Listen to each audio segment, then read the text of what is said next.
தேனும் மணி கசிவாகி ஒன் கடலில் தேனமுதத்துணர்வூறி இன்பரசத்தை பருகி பல காலும் என்றுயிர் காதரவுற்றருள்வாயே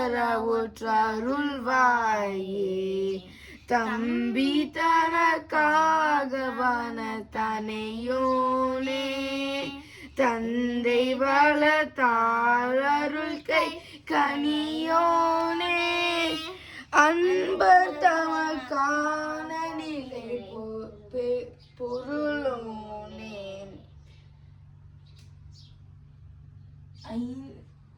ஐந்து கரத்தானே முக பெருமாளே.